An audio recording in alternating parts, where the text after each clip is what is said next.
దేవుని పరిశుద్ధ నామమునకు మహిమ కలుగును గాక. మన ప్రభువును మన రక్షకుడు యేసుక్రీస్తు నామములో అందరికీ శుభాభివందనాలు. హెవెన్లీ లైఫ్ మినిస్ట్రీస్ తరపున తెలియజేస్తున్నామని ఉదయ కాలము పాట పాడుకుంటూ దేవుని ఘనపరుతాము. హల్లెలూయా. నీ ముఖము మనోహరము, నీ స్వరము మాధుర్యము, నీ పాదాలు పరంజమయము.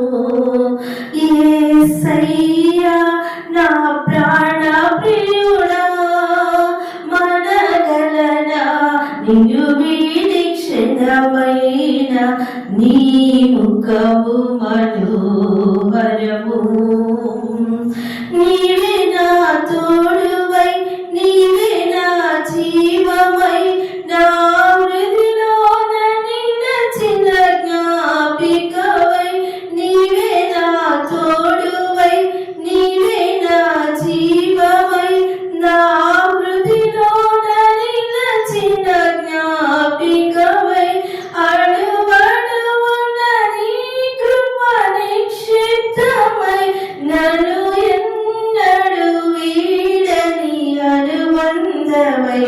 యేసయ్యా నా ప్రాణ ప్రియుడా, మనగలనా నిన్ను వీడి క్షణమైన. యేసయ్యా నా ప్రాణ ప్రియుడా, నీవే నా శైలమై, నీవే నా శృంగమై, నా విజయానికి నీవే భుజబలమై. అనుక్షణమున శత్రువుకు ప్రత్యక్షమై, నన్ను వెనుదీయనీయక వెనుతట్టినావు. యేసయ్యా నా ప్రాణ ప్రియుడా, మనగలనా నిన్ను వీడి క్షణమైన.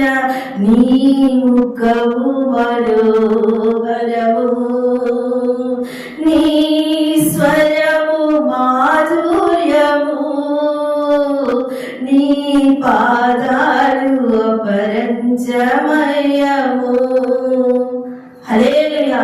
ఇంతకాల సమయంలో మన కొరకు ఏర్పాటు చేయబడిన వాగ్దానము మనకు విందామండి.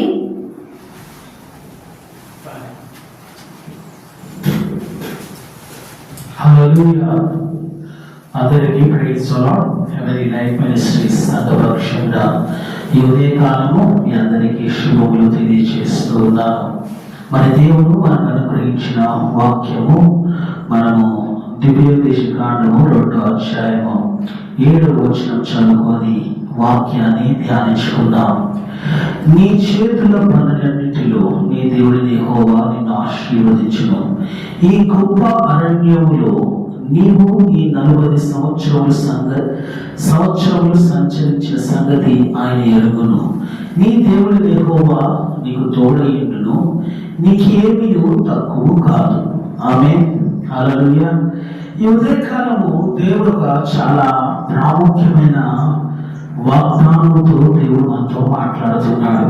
ఏమనంటున్నాడంటే, నీ దేవుడు యెహోవా నీకు తోడై ఉన్నాడు, నీకేమీ తక్కువ కాదు. హల్లెలూయా. జెహోవా జైరా, యెహోవా ఈరే, సమకూర్చువాడు, హల్లెలూయా, అనుగ్రహించువాడు, దయచేయువాడు, పోషించువాడు, మనల్ని సంతృప్తిపరచువాడు. ఆమె ఈ ఉదయకాలము దేవుని వాగ్దానంతో మాట్లాడుతూ ఉన్నాడు. నీకేమీ తక్కువ కాదు. హల్లెలూయా. అంటే మనం అనుకోవచ్చు, నా జీవితంలో ఇది కొదువుగా ఉంది, ఇది నేను కొరత కలిగి ఉన్నాను, ఇది నేను లేని కలిగి ఉన్నాను నువ్వు అనుకుంటున్నావు. కానీ వాగ్దానం నువ్వు నీ జీవితంలో నీవు కనుక దానిని నమ్మి ప్రార్థన చేసి విశ్వాసముతో దేవుని సన్నిధిలో దాన్ని నువ్వు జ్ఞాపకం చేసుకున్నావు అనుకోండి, దేవుడు ఖచ్చితంగా ఆ వాగ్దానాన్ని నెరవేరుస్తాడు. చేస్తాడు. ఆమె ఇక్కడ రాయబడిన మాట మనం గమనించామనుకోండి, 40 సంవత్సరములు సంచరించిన సంగతి ఆయన ఎరుగును. హల్లెలూయా. ఈ మాటను నెహెమ్యా 9వ అధ్యాయంలో తను ప్రార్థన చేస్తూ ఈ మాటను జ్ఞాపకం చేస్తున్నాడు. హల్లెలూయా. 40 సంవత్సరాలు ఇశ్రాయేల్ ప్రజలు అరణ్యములో ఏ విధంగా పోషించబడ్డారో, ఏ విధంగా దేవుని చేత వారు సమృద్ధి చేత తృప్తిపరచబడ్డారో నెహెమ్యా ఆ సమయంలో ప్రార్థన చేస్తున్నప్పుడు ఈ మాటను జ్ఞాపకం చేసుకుంటున్నాడు. 21వ వచనం చూసామనుకోండి, నిజముగా అరణ్యములో ఏమీ తక్కువ కాకుండా 40 సంవత్సరములను వారిని పోషించితివి, వారి వస్త్రములు పాతగిల్లిపోలేదు, వారి కాళ్లకు వాపు రాలేదు. ఆమేన్. హల్లెలూయా. చూడండి, దేవుడు కేవలము ఆహారము చేత తృప్తిపరచడమే కాదు, వారి వస్త్రాలు పాతగిల్లలేదు, వారి కాళ్లకు వాపు రాలేదంట. అంటే వారు 40 సంవత్సరాలు అరణ్యంలో నడుస్తూనే ఉన్నారు, ప్రయాణం చేస్తూనే ఉన్నారు. కానీ వారు ఎక్కడ వారి శరీరంలో వాపు కానీ, ఎక్కడ వారి శరీరంలో కీళ్ళలో నొప్పులు కానీ, ఎముకల్లో సత్తువ కానీ తగ్గినట్టు వారు ఎన్నడూ చూడలేదు. ఆమేన్. హల్లెలూయా. 40 సంవత్సరాలు ప్రయాణం చేశారు. ఆ 40 సంవత్సరాల ప్రయాణంలో దేవుడు వారిని పోషింపచేశాడు, దేవుడు వారిని ఆశీర్వదించాడంట. ఆమేన్. ఈ ఉదయకాలం దేవుడు మనకి ఇస్తున్న వాగ్దానం ఏంటంటే, నీవు చేయి పనులన్నిటిలో నీ దేవుడిని యెహోవాని ఆశీర్వదించడం, నీకేమీ తక్కువ కాదు. ఆమేన్. నీకేమీ తక్కువ కాదు. ఒకసారి మనం ఈ విషయం గమనించాలి. 1 రాజుల గ్రంథం 17వ అధ్యాయము 14వ వచనంలో, భూమి మీద యెహోవా వర్షం కురిపించే వరకు ఆ తొట్టిలో ఉన్న పిండి తక్కువ కాదు, బుడ్డిలో నూనె అయిపోదని. ఆమేన్. ఒక వ్యక్తి దగ్గరకు వస్తాడు. తెలుసు, 1 రాజుల గ్రంథం 17వ అధ్యాయం అనగానే ఎవరు దగ్గరకు వచ్చారనేది మనము వెంటనే చెప్పేచ్చు. ఏలియా సారేపతి విధవరాలు దగ్గరకు వచ్చి ఈ మాట అంటున్నాడు. ఏమంటున్నాడు? నీ పిండి ఏదైతే ఉందో ఆ గిన్నెలో అది ఇంకెన్నడూ అయిపోదు, ఆ బుద్ధిలో ఉన్న నూనె కరిగిపోదు, తగ్గిపోదని మాట్లాడుతూ ఉన్నాడు. ఆమె ఆ మాట చెప్పినప్పుడు ఆ విధవరాలు నమ్మింది, విశ్వసించింది. దాని మీద పూర్తి విశ్వాసంతో ఆ ఏలియాకు రొట్టెను సిద్ధపరిచింది. హల్లెలూయా. అదే విశ్వాసం లేకుండా సిద్ధపరిచి ఉంటే, అపనమ్మకంతో సిద్ధపరిచి ఉంటే ఆమె తిరిగి పోషించబడేది కాదు. హల్లెలూయా. ఆమె రొట్టె చేస్తున్నప్పుడు, రొట్టెను కాలుస్తున్నప్పుడు, రొట్టెను వడ్డిస్తున్నప్పుడు ఏలియా దగ్గరకు వచ్చినప్పుడు ఆమె విశ్వాసముతో చేసింది, ఆమె నమ్మకంతో చేసింది. దాన్ని బట్టి ఆమె ఏమైంది? తను తిరిగి ఆ కరువు పూర్తయ్యేంత వరకు, కరువు వేసివేయేంత వరకు ఆమె కుమారుడు పోషించబడ్డారు. ఆమె. హల్లెలూయా. పిండి అంటే అయిపోలేదంట, ఆ నూనె అయిపోలేదంట. కారణం ఏంటంటే విశ్వాసము, నమ్మకము. ఎవరి మీద? దేవుని మీద. హల్లెలూయా. అదే అధ్యాయం మనం ఒకసారి 16వ వచనం చూస్తే ఈ విధంగా రాయబడింది, యెహోవా ఏలియా ద్వారా సెలవిచ్చిన ప్రకారము తొట్టిలో ఉన్న పిండి తక్కువ కాలేదంట, బుడ్డలో ఉన్న నూనె అయిపోలేదంట. ఆయన 14వ వచనంలో ఏం చెప్పాడు? నీ తొట్టిలో ఉన్న పిండి అయిపోదమ్మా, బుడ్డిలో ఉన్న నూనె అయిపోదమ్మా అని చెప్పాడు. దాన్ని దేవుడు 16వ వచనంలో స్థిరపరిచాడు. ఆమె. ఈరోజు నువ్వు వాక్యం వింటున్నావు. ఈరోజు ఈ వాక్యం విన్న నీవు, నీ కుటుంబము, నీ జీవితము దేవుడు ఆశీర్వదించబోతున్నాడు, సమృద్ధితో నింపబోతున్నాడు. నీ జీవితంలో ఏమీ కొదువ కాకుండా, తక్కువ కాకుండా, లేమి లేకుండా, కొరత లేకుండా దేవుడు నిన్ను ఆశీర్వదించబోతున్నాడు. ఆమె. హల్లెలూయా.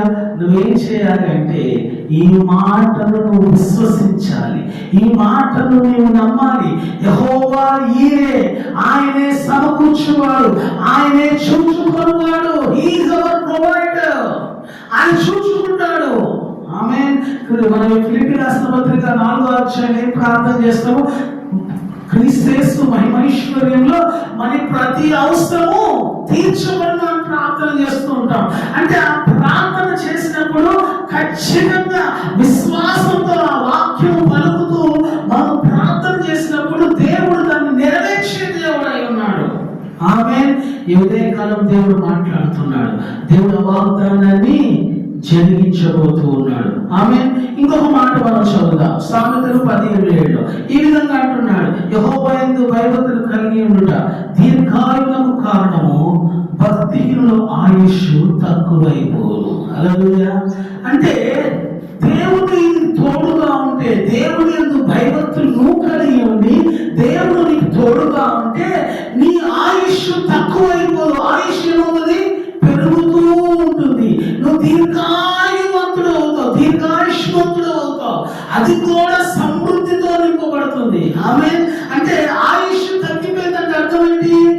సమృద్ధి తగ్గిందని అర్థం. కానీ దీర్ఘాయుష్మంతుడు ఎందుకు అంటే అర్థం ఏంటి? అది కూడా తక్కువ కాలేదు అని. ఆహారము ఆహారం ఒకటే కాదు, వస్త్రాలు ఒకటే కాదు, దేవుడు ఆరోగ్యము కూడా తక్కువ కాదు అంటున్నాడు. ఆమేన్. హల్లెలూయా. మనం ఏం చెప్తాం చెప్పండి? మత్తయి సువార్తలో మంచి మాట ఉంటుంది. ఈ పిచ్చుకలు చూపిస్తాడు దేవుడు. పిచ్చుకలు చూపించి ఏమంటాడు?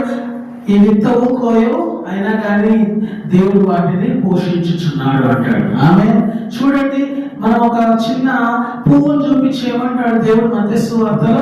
అది చూస్తే ఎంత దేవుడు గొప్పగా వాటిని అలంకరించాడు, గొప్పగా ఎంతగా దానికి వైభవం కలిగించాడు దేవుడు చూడండి అంటాడు.